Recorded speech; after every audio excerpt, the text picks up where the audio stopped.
حتى إذا أتوا على واد النمل قالت نملة يا أيها النمل ادخلوا مساكنكم لا يحطمنكم سليمان وجنوده وهم لا يشعرون فتبسم ضاحكا من قولها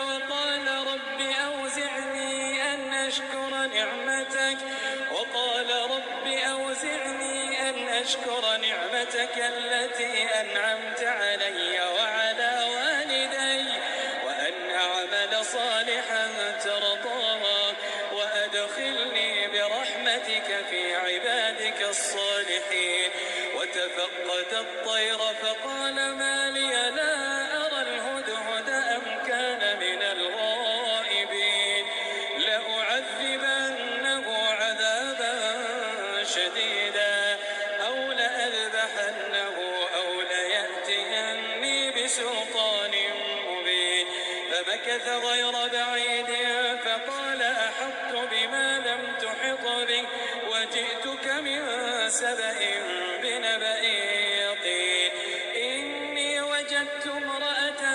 تملكهم وأوتيت من كل شيء ولها عرش عظيم وجدتها وقومها يسجدون للشمس من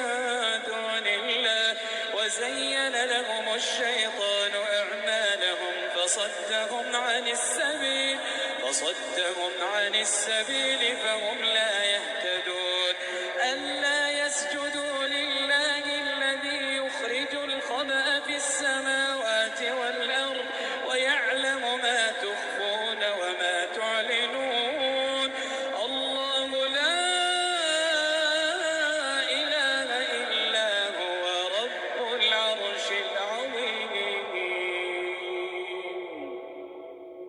قال سننظر أصدقت أم كنت من الكاذبين اذهب بكتابي هذا فألقه إليهم ثم تول عنهم فانظر ماذا يرجعون قالت يا أيها الملأ إني ألقي إلي كتاب كريم إنه من سليمان وإنه بسم الله الرحمن الرحيم ألا تعلوا علي وأتوني مسلمين قالت يا أيها الملأ أفتوني في أمري ما كنت قاطعة أمرا حتى تشهدون قالوا نحن أولو قوة وأولو بأس شديد والأمر إليك فانظري ماذا تأمرين قالت إن الملوك إذا دخلوا قرية أفسدوها وجعلوا أعزة أهلها أذلة وكذلك يفعلون وإني مرسلة إليهم بهدية فناظرة بما يرجع المرسلون فلما جاء سليمان قال أتمدونني بمال فما آتاني الله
مستقرا عنده قال هذا من فضل